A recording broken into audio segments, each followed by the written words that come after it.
Hello everyone, welcome to my YouTube channel team Aman Chawla. First of all happy independence day. और आज के दिन में हम आपके बीच में लेकर के आए हैं Q&A सीरीज़। काफ़ी टाइम से पेंडिंग थी और बीच बीच में हमने एक नई सीरीज़ भी स्टार्ट करी है। यूट्यूब शॉर्ट चैनल स्टार्ट किया है, इंस्टाग्राम पे भी हम 1-to-1 क्वेरीज का आंसर करते हैं, सो दैट कि जिसकी अगर कोई अर्जेंट क्वेरी है तो हम जल्द से जल्द उसका जवाब आपको दे पाएँ। तो आज की ये Q&A सीरीज़ स्टार्ट करते हैं अपनी पहली क्वेरी के साथ। प्रियांश शर्मा जी की क्वेरी है, what is your view on Omaxe residency new tower launch 21 and 22। Priyansh ji, मैंने अपने कई पहले की वीडियोस में भी ओकास रेजिडेंसी को कवर किया है और मेरा व्यू पॉइंट ओकास को लेके ऐसा है कि जब तक ये प्रोजेक्ट 4000 के प्राइस लेवल से नीचे था तब तक ये मार्केट से जो इसका प्राइस बैंड था वो बहुत ल्यूक्रेटिव था और मार्केट से लगभग 10 से 15% डाउन हुआ करता था और मुझे बहुत अच्छा लगता था वो प्राइस पॉइंट। माइवेन टेक्नोलॉजी, हाँ कुछ कमियां थी, लेकिन वो कमियों के बावजूद जो वो प्राइस था, आसपास में लोकेशन में जो डेवलपमेंट आने थे, मुझे बहुत अच्छा लगता था। अभी एट 5100 और 5200 रुपीज़ पर स्क्वायर फुट के हिसाब से जो ऑफरिंग है वो उस पूरे प्रोजेक्ट की, कोई गेट नहीं है, अप्रोच रोड बहुत अच्छी नहीं है और साथ ही साथ जो टावर का लेआउट है वो एक सिंगल कॉरिडोर में 10-12 यूनिट्स हैं, तो वो एक बहुत ज़्यादा एक अपार्टमेंट रेजिडेंशियल फीलिंग नहीं आती है, एक हॉस्टल वाला फील देता है वो प्रोजेक्ट। और कोई स्पेशल एम्यूनिटीज़ नहीं है, कोई बहुत बड़ा ग्रीन एरिया नहीं है, अभी पूरी तरीके से डेवलप नहीं है और अभी 10 और टावर आने हैं।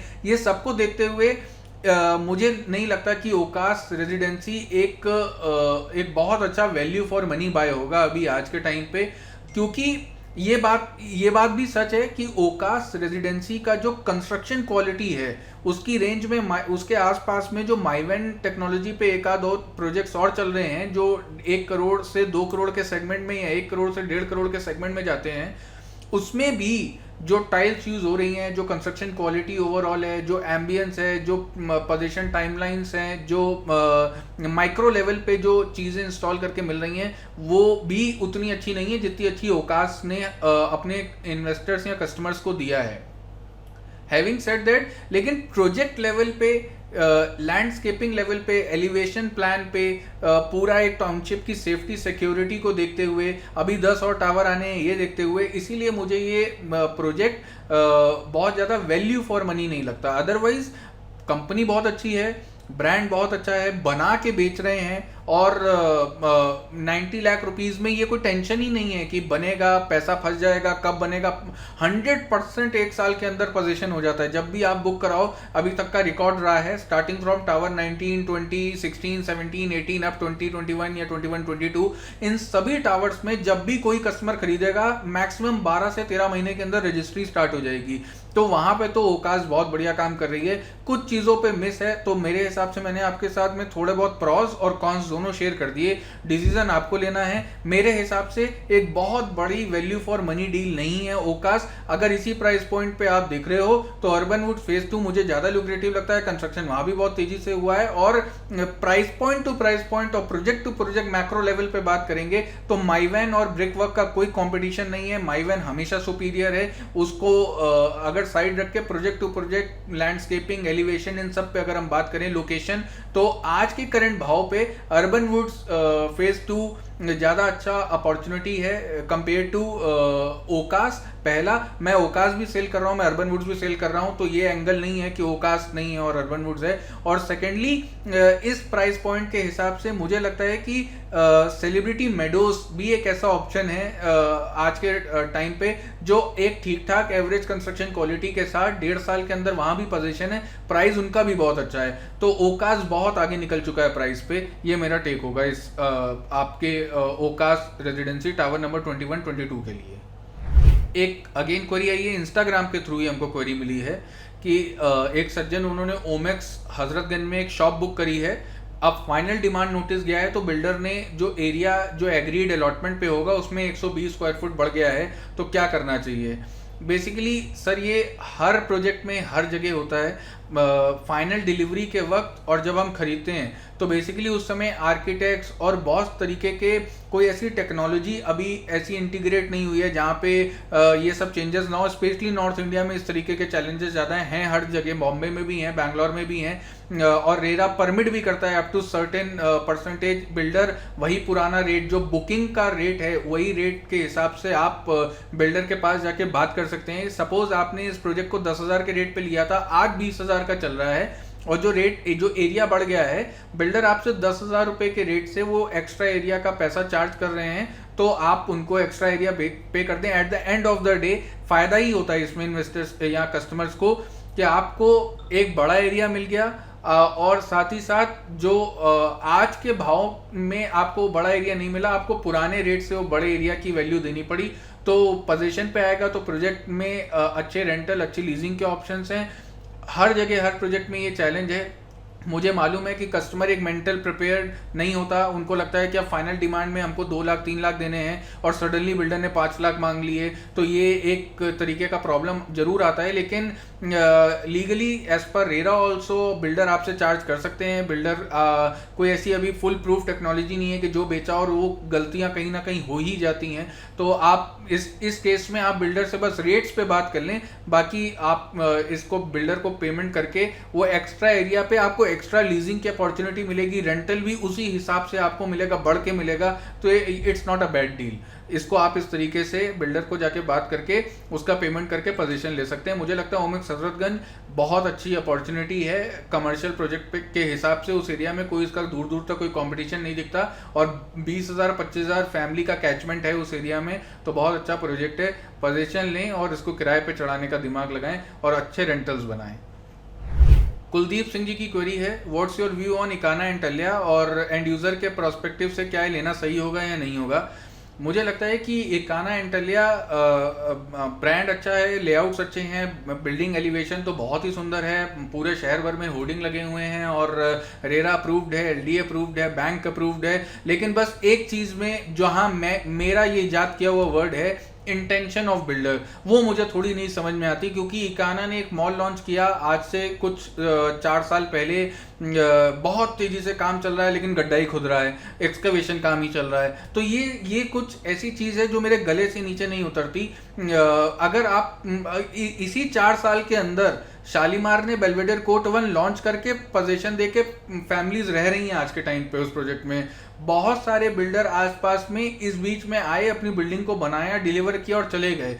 फिर जब आप कंस्ट्रक्शन डिले करते हो, जो ओमेक्स के साथ प्रॉब्लम है, जब आप कंस्ट्रक्शन डिले करते हो तो आपकी पूरी प्लानिंग आज की डेट में 2 महीने के अंदर अगर 2 मंथ से आपका प्रोजेक्ट डिले हो जाए तो पूरे प्रोजेक्ट की पूरी कॉस्टिंग चेंज हो जाती है। क्योंकि स्टील का कॉस्ट, सीमेंट का कॉस्ट इतना ज़्यादा वेरी कर रहता है, वेरिएबल है आज की डेट में, कि बिल्डर को इन सारे चीज़ों को देखते हुए, रेरा की डेडलाइंस को देखते हुए, कॉम्प्लायंस पेनाल्टीज को देखते हुए बड़ा मुश्किल है कि वो 2 महीना भी अपने कंस्ट्रक्शन की टाइमलाइन से डिरेल हो जाए, तो वो ब्रांड सक्सेस नहीं है। तो फिर वही ओमेक्स की कहानी होगी, अगर डिले करोगे आप और फाइनल रेरा तक जाते जाते खत्म करने की कोशिश करोगे तो डेफिनेटली इतने हाई टिकट साइज में भी मुझे लगता है प्रोजेक्ट में क्वालिटी का कॉम्प्रोमाइज होगा।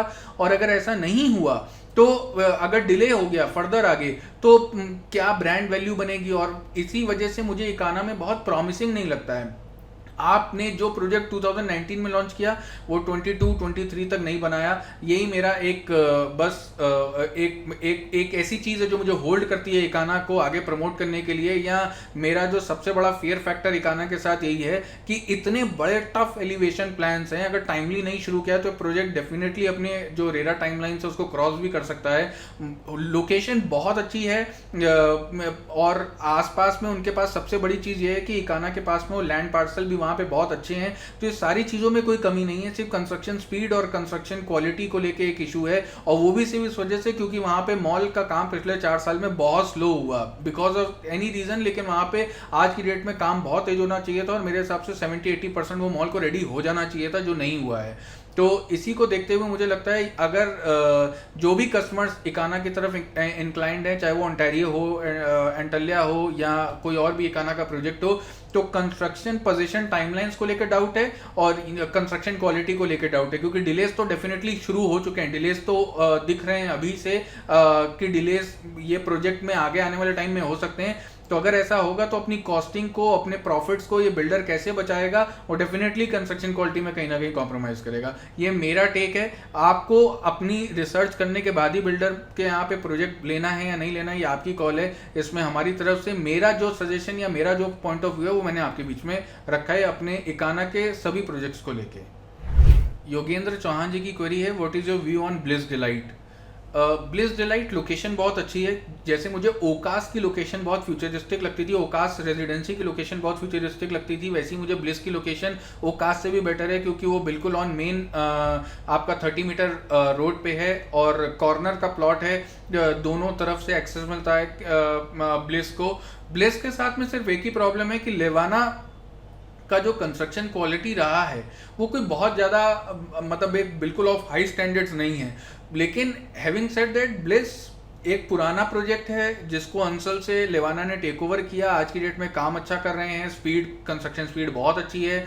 लेवाना ने अपने ऑलमोस्ट सारे ही प्रोजेक्ट्स कंप्लीट किए हैं और कहीं कोई प्रॉब्लम नहीं है। हाल ही में कुछ ऐसे अनफोर्सी कंडीशंस, कुछ ऐसे चीज़ें लेवाना बिल्डर के साथ घटना घटी जिसकी वजह से उनको कुछ प्रॉब्लम्स, कुछ इम्पैक्ट भी हुआ। लेकिन क्योंकि बिल्डर इतना बड़ा है और लखनऊ भर में प्रोजेक्ट्स हैं, लैंड पार्सल्स अच्छे हैं, एसेट्स अच्छे क्रिएट किए हुए हैं, तो कभी आज तक तो मैंने नहीं सुना पिछले 10-15 सालों में कि लेवाना ने कोई प्रोजेक्ट लॉन्च किया और वो बनाया ही ना हो। डिलेज हर जगह हुए हैं, स्पेशली 2008 से 16 के ड्यूरेशन में ऑलमोस्ट हर प्रोजेक्ट में, हर कंपनी में डिलेज होते थे। तो वहाँ पे उस फैक्टर को अगर थोड़ा सा किनारे रख के बात करें तो एक अच्छे प्राइस पॉइंट का प्रोजेक्ट है, मिड सेगमेंट या अफोर्डेबल सेगमेंट का प्रोजेक्ट है। और मुझे लगता है पोजीशन टाइम आपको इसमें 3 से 3.5 साल के अंदर एक्सपेक्ट करना चाहिए। ब्लिस डिलाइट पूरी तरीके से 3 साल से 3.5 साल के अंदर कंप्लीट हो जाएगा और एक अच्छे प्राइस पॉइंट का प्रोजेक्ट है। रेंटल इनकम के लिए प्लान कर सकते हैं, या अगर आप एक मिड सेगमेंट या अफोर्डेबल सेगमेंट में ट्राई कर रहे हैं तो उसमें आप इस प्रोजेक्ट को बिल्कुल कंसीडर कर सकते हैं। अच्छा प्रोजेक्ट है, अच्छी रेंटल वैल्यू निकालेगा। और लेवाना एक ऐसा ब्रांड है जिसने पिछले 20 सालों में ऑलमोस्ट 10-15 प्रोजेक्ट्स में डिलीवरी दी है, चाहे वो कमर्शियल हो चाहे वो रेजिडेंशियल हो। अनामिका जी की क्वेरी है, कंफ्यूज हैं अर्बन वुड्स फेज 2 और ओमेगा विंडसर ग्रीन्स में, और जानना चाहती हैं कि ओमेगा विंडसर ग्रीन के बारे में क्या व्यू है और इन दोनों में से अर्बन वुड्स फेज 2 और ओमेगा विंडसर में कौन सा प्रोजेक्ट कंसीडर करना चाहिए। लेकिन एक चीज़ उन्होंने मेंशन नहीं करी कि वो एंड यूज पर्पज से प्लान कर रहे हैं कि इन्वेस्टमेंट पर्पज से प्लान कर रहे हैं। तो ओमेगा विंडसर ग्रीन मेरे हिसाब से अब एक एंड यूजर प्रोजेक्ट है, जिस रेट पे वो जा चुका है वहाँ पे कोई अच्छी रीसेल वैल्यू नहीं मिलेगी, बल्कि मेरा सजेशन होगा कि रीसेल में एक अच्छे रेट पे वहाँ पे यूनिट चूज करने का कोशिश करें। अगर बिल्डर के पास है तो बिल्डर एक प्रीमियम चार्ज कर रहा होगा, क्योंकि 90% 95% इन्वेंट्री वहाँ सोल्ड आउट है। जब प्रोजेक्ट इस स्टेज पे चला जाए जहाँ पे 95% यूनिट सोल्ड हो जाए, वहाँ पे बिल्डर बहुत ज़्यादा कीन नहीं होता अपने प्रोजेक्ट की यूनिट्स को बेचने में, तो रेट्स बहुत एक्सपोनेंशियली बढ़ जाते हैं। तो आप रीसेल में यूनिट ढूंढे, मुझे लगता है आपको अच्छे रेट पे ओमेगा विंडसर में मिल जाएगी यूनिट। और अब ये आपको देखना है कि अगर आपकी वर्किंग फैजाबाद रोड की तरफ ज़्यादा है तो आपको ओमेगा कंसीडर करना चाहिए। अगर आपका फ्यूचरिस्टिक प्लान है, इन्वेस्टमेंट का एक एंगल है, रेंटल का एक बहुत अच्छा एंगल है, तो फिर आपको अर्बन वुड फेज 2 की तरफ आना चाहिए, क्योंकि अर्बन वुड फेज 2 सामने सेंटर में है, इस्कॉन बन रहा है, सुशांत गोल्ड सिटी में चौड़ी सड़कें हैं, ग्रीन अच्छे बड़े बड़े ग्रीन पार्क्स हैं, ग्रीनरी बहुत अच्छी है वहाँ पे, कनेक्टिविटी एयरपोर्ट से काफ़ी अच्छी है, कनेक्टिविटी हजरतगंज से बहुत अच्छी है, कनेक्टिविटी गोमती नगर से बहुत अच्छी है, कनेक्टिविटी किसान पथ से बहुत अच्छी है, कनेक्टिविटी पूर्वांचल एक्सप्रेसवे से बहुत अच्छी है। तो ये सारी चीज़ों को देखते हुए मुझे लगता है कि अर्बन वुड फेज 2 ज़्यादा बेटर प्लेस प्रोजेक्ट है लोकेशन टू लोकेशन अगर मैं कंपेयर करूं, और रेंटल्स मुझे लगता है ज़्यादा स्ट्रांग होंगे अर्बन वुड फेज 2 की तरफ, बिकॉज आसपास में बहुत बहुत बहुत इंफ्रास्ट्रक्चर डेवलपमेंट आ रहा है, प्राइवेट कंपनीज का भी इंक्लिनेशन उस तरफ है, आपका गवर्नमेंट सेक्टर कंपनीज का भी उस तरफ में इंक्लिनेशन है, और हर एक साल या हर 6 महीने में कोई बड़ा मेजर प्लेयर या मेजर इंफ्रास्ट्रक्चर अनाउंसमेंट उस एरिया में आ जाता है। तो मुझे लगता है कि अगर आप एंड यूज पर्पज से प्लान कर रहे हैं और फैजाबाद रोड पे आपकी वर्किंग ज़्यादा है या उधर की तरफ गोमती नगर की तरफ आपको ज़्यादा काम रहता है, तो फिर आप ओमेगा विंडसर ग्रीन को चूज कर सकते हैं। लेकिन अगर आपका इन्वेस्टमेंट का रेंटल का एंगल है और आपके लिए स्पेशली फैजाबाद रोड या गोमती नगर में कोई बहुत ज़्यादा वर्किंग का नहीं आपका कुछ रहता है, तो आपको प्लान करना चाहिए अर्बनवुड फेज 2। कुशाल सिंह जी की क्वेरी है, MI रिट्रीट सेंटर के बारे में जानना चाहते हैं, कैसा प्रोजेक्ट है, कैसा उसका फ्यूचर रहेगा। मेरे हिसाब से MI रिट्रीट सेंटर एक एंड यूज प्रोजेक्ट है। फ्यूचर प्रोस्पेक्ट्स जैसे आज हैं वैसे ही कल रहने वाले हैं। MI retreat centre Arjunganj area में है और जो आसपास में माइक्रो मार्केट्स वहाँ पे ऑलरेडी आ चुकी हैं। पब्लिक ट्रांसपोर्ट बहुत इजीली अवेलेबल है। कनेक्टिविटी सुशांत गोल्ड सिटी और एक्सटेंशन गोमती नगर एक्सटेंशन से बहुत अच्छी है। कनेक्टिविटी हजरतगंज से बहुत अच्छी है। तो मेरे हिसाब से रहने के लिए तो बहुत अच्छी लोकेशन है, लेकिन इन्वेस्टमेंट और रेंटल पॉइंट ऑफ व्यू से मुझे नहीं लगता कोई बहुत स्ट्रॉन्ग अच्छे ऑप्शन मिलने वाले हैं, क्योंकि उसके ठीक पीछे ओमेक्स वर्ल्ड है और ओमेक्स का कॉस्टिंग हमेशा से थोड़ा कम रहा है, तो उस वजह से रेंटल्स के लिए ओमेक्स हमेशा से लीड करेगा और वहाँ पे कम रेंटल पे यूनिट्स मिल जाएंगी compare to MI retreat centre. इस वजह से मुझे लगता है कि अगर आप MI रिट्रीट सेंटर में as a end user plan कर रहे हैं तो ठीक है। अगर आपका पॉइंट ऑफ व्यू जो है वो इन्वेस्टमेंट का एंगल है इस प्रोजेक्ट को लेने के पीछे, तो फिर आपको MI रिट्रीट सेंटर से काफ़ी अच्छे ऑप्शन सुशांत गोल्ड सिटी की तरफ मिलेंगे। फिर आपको सुशांत गोल्ड सिटी में ज़्यादा फोकस करना चाहिए compare to Arjunganj location. Next query Akash Singh ji की है, I have been offered to choose one out of these 3 options for purchase from a known family friend. One is Shalimar Whispering Woods, the other is Tulsiani Golf Course apartment, or third is Eiffel Vivasa apartment. Please let me know the pros and cons of each property. I am looking from both perspective, living as well as investment. अगर investment के angle से हम बात करें तो देखिए बहुत clearly मैं बता दूं कि आपको 2 प्रोजेक्ट रूल आउट करने पड़ेंगे। एक है शालीमार विस्परिंग वुड्स और सेकंड ऑप्शन जो आपने बताया तुलसियानी गोल्फ कोर्स। इन दोनों में इन्वेस्टमेंट का एंगल तो बिल्कुल फिट नहीं बैठता है। दोनों एंड यूजर प्रोजेक्ट हैं। Whispering woods main Shalimar one world में काफ़ी पीछे जाके है, उसके पीछे आपका शालीमार के EWS एलआईजी होम्स भी लगे हुए हैं और विस्परिंग वुड्स मेरे हिसाब से बहुत अच्छा ऑप्शन नहीं होने वाला है for investment angle. Considering Eiffel versus Tulsiani में, तो तुलसियानी क्योंकि बिल्डर प्रोजेक्ट में इन्वेस्टमेंट का एंगल भी था, लेकिन क्योंकि उस प्रोजेक्ट में पार्किंग का सबसे बड़ा प्रॉब्लम होने वाला है आने वाले टाइम में फर्स्ट, और तुलसियानी है कहाँ, कौन है, क्या कर रहे हैं, फ्यूचर प्लान्स क्या हैं, क्या प्रोस्पेक्ट है, यह ब्रांड के बारे में ही नहीं पता तो प्रोजेक्ट के बारे में क्या बात करें। इसीलिए तुलसियानी बहुत बड़े रूम साइजेस के साथ बहुत अच्छी लोकेशन में गोल्फ कोर्स फेसिंग जितना बन गया, एंड यूज पर्पस है तो बहुत बढ़िया। लेकिन अगर इन्वेस्टमेंट का एंगल से अगर हम बात करें तो जो आईफेल विवासा आपको ऑफर करता है वो कोई और नहीं ऑफर करता। आईफेल विवासा में भी 2 BHK और 4 BHK, इनमें आप इन्वेस्टमेंट एंगल भी एक्सप्लोर कर सकते हैं, रहने के लिए भी बहुत अच्छा है। 3 BHK उनका एक मीडियोकर 3 BHK, उस तरीके का 3 BHK पूरे गोमती नगर एक्सटेंशन में, गोल्ड सिटी में, हर जगह बहुत ऑप्शन है। लेकिन अगर यूनिक पॉइंट उठाना है तो आपको 2 BHK और 4 BHK पे प्लान करना चाहिए। आईफेल विवासा का जिस प्राइस पॉइंट पे मिल रहा है वो ले लें। अगर 4 BHK आपको 170-180 में भी मिल रहा हो तो ले लें। मुझे लगता है आने वाले टाइम में आईफेल विवासा का 4 BHK अच्छे रिटर्न्स भी निकाल सकता है। 2.4-2.5 की वैल्यू भी मैं एक्सपेक्ट करता हूँ आने वाले 4 साल में। और आईफेल विवासा के साथ रहने में भी आपको मजा आएगा। सिर्फ एक चीज आईफेल विवासा में कॉम्प्रोमाइज है, वो है ग्रीनरी, और वो टावर्स बहुत ज्यादा कंजेस्टेड से हैं। लेकिन अब हर प्रोजेक्ट में हर चीज नहीं मिलती है, तो आईफेल विवासा मेरे हिसाब से आपको चूज करना चाहिए। और रहने के लिए भी बहुत अच्छा है और इन्वेस्टमेंट के लिए भी बहुत अच्छा है, और कुछ कॉम्प्रोमाइजेज हैं, बट ओवरऑल आईफेल विवासा के साथ आप इंक्लाइंड हो। लेकिन आईफेल विवासा में एक चीज और मैं यहाँ पे आपको बताना चाहूंगा, जो भी यूनिट अगर आप लें कोशिश करें उसमें रेरा का जो 10% देकर रजिस्टर्ड एग्रीमेंट हो वो भी हो जाए, और ब्रांड से बार बार पूछें कि ये प्रोजेक्ट का जो पोजीशन है वो कब तक होगा, क्योंकि पिछले 3-4 महीने से बहुत अच्छी कंस्ट्रक्शन की स्पीड है वो कुछ बहुत ज़्यादा अच्छी नहीं है। जबकि ये प्रोजेक्ट मेरे हिसाब से इस साल के एंड से लेके नेक्स्ट ईयर मार्च तक में पोजीशन में आ जाना चाहिए था, लेकिन कंस्ट्रक्शन की स्पीड स्लो होने की वजह से पता नहीं क्यों, कोई रीज़न नहीं पता चल रहे हैं, बल्कि बिका हुआ प्रोजेक्ट है, सेल्स बहुत अच्छी हैं। इन सब एंगल को आपको थोड़ा बहुत एक्सप्लोर करना पड़ेगा। अदरवाइज अगर आपके पास 1.5 साल 1 साल का टाइम है तो आईफेल विवासा के साथ जरूर जाएं, और बाकी 2 ऑप्शंस मुझे बहुत ज़्यादा लुक्रेटिव नहीं रखते हैं एंड यूज इन्वेस्टर पर्पज से। बाकी शालीमार की तरफ कुछ ज़्यादा ही इंक्लिनेशन है, 1 करोड़ 70 1 करोड़ 80 लाख में। मैं एक चीज़ ऐड करना चाहूँगा यहाँ पे, कि विस्परिंग वुड शालीमार वालों ने ये बोल के बेचा था कि हमारा अफोर्डेबल सेगमेंट का, इसकी मार्केटिंग कुछ इस तरीके से थी कि it's affordable project in terms of Shalimar. तो मैं 170 160 लगा के अफोर्डेबल सेगमेंट में उनके हिसाब से 3 करोड़ वाले और उस लोकेशन और बेलवेडर कोर्ट वाले, विस्टा वाले सब लोग हो गए आगे प्रीमियम सेगमेंट में, और हम चले गए विस्परिंग वाले चले गए अफोर्डेबल सेगमेंट में। तो ये बात ही नहीं जमती है मेरे को। तो इस वजह से मैं इन तीनों में से आईफेल विवासा के साथ चूज करना चाहूँगा, रहने के लिए भी और इन्वेस्टमेंट एंगल से भी।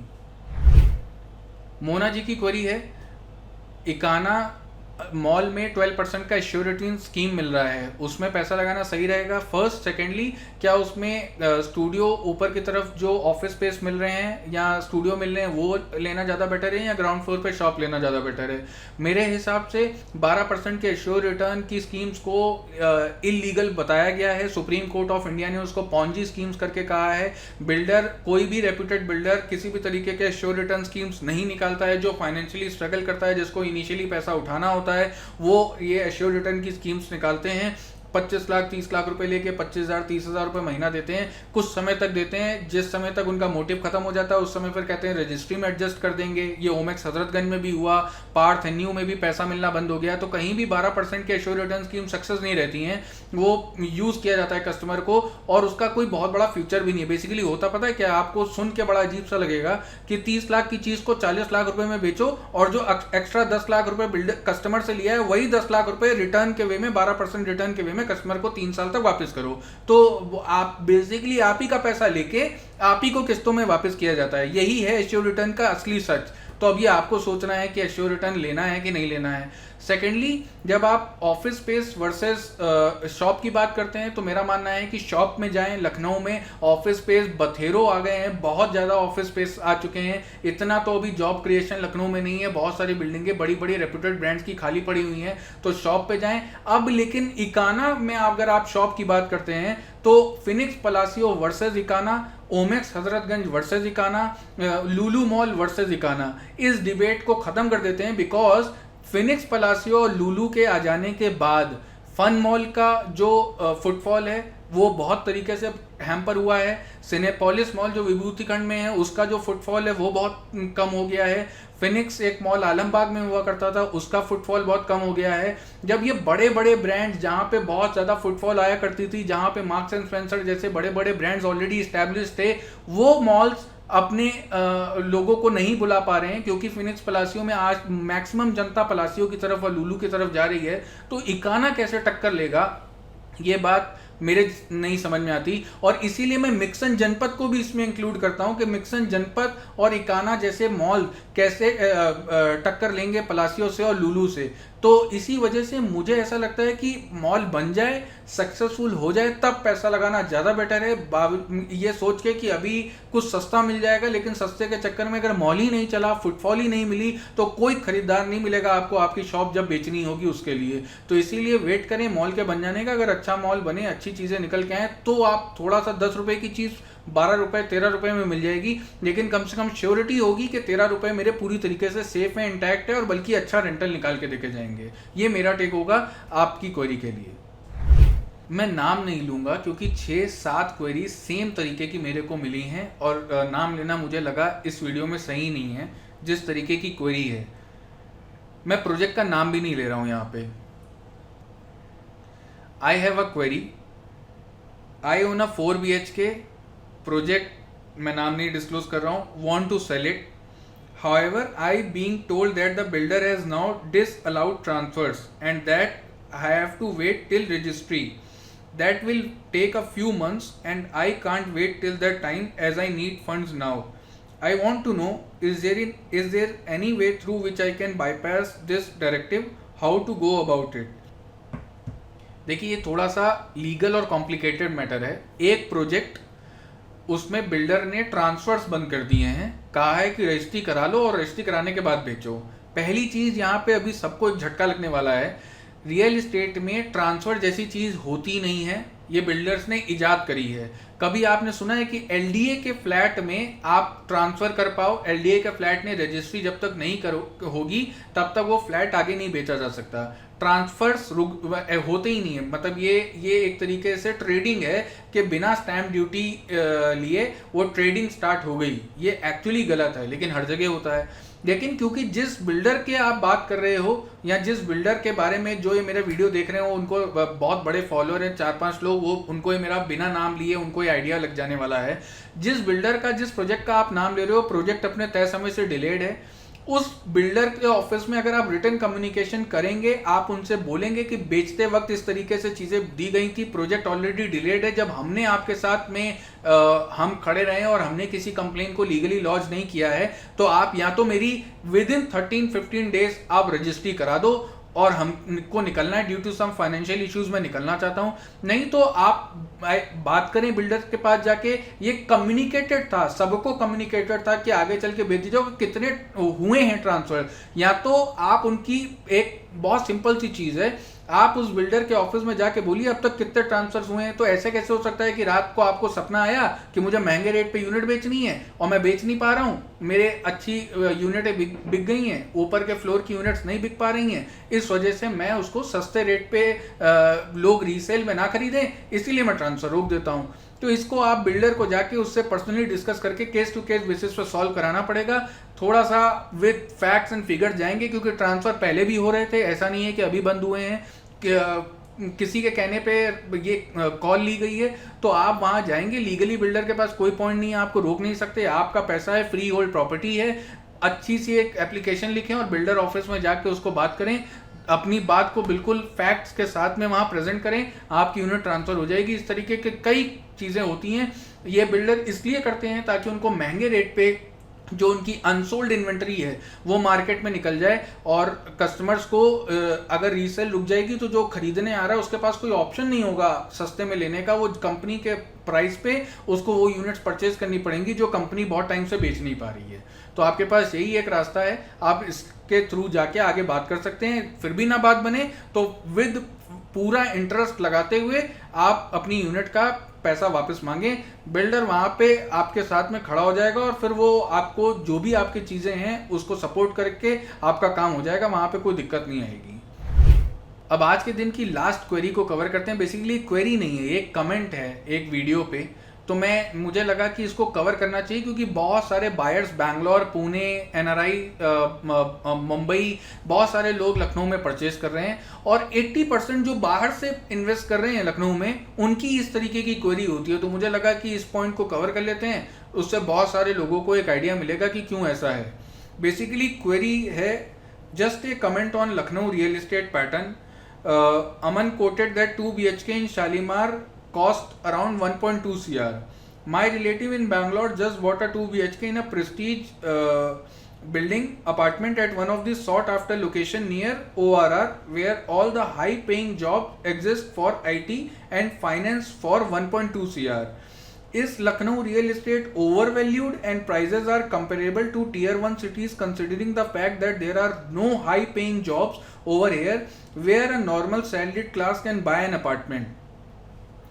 अच्छा बात है, हर किसी को लगता है कि लखनऊ बैंगलोर के रेट बराबर कैसे हो गए, लखनऊ पुणे के रेट्स कैसे बराबर हो गए, बॉम्बे के रेट्स कैसे लखनऊ में सुनने को भी आ जाते हैं। हमको तो लगता है लखनऊ 30 लाख का है, लखनऊ 20 लाख का है, यहाँ पे 40 लाख का फ्लैट मिल जाना चाहिए। मेरा सबसे पहली बात तो सबसे एक रिक्वेस्ट होगा कि कोई भी ओपिनियन बनाने से पहले, इनफैक्ट मैं भी 6 साल पहले 7 साल पहले लखनऊ के बारे में ऐसा ओपिनियन नहीं रखता था, क्योंकि अब मैं रियल एस्टेट सेक्टर में हूं।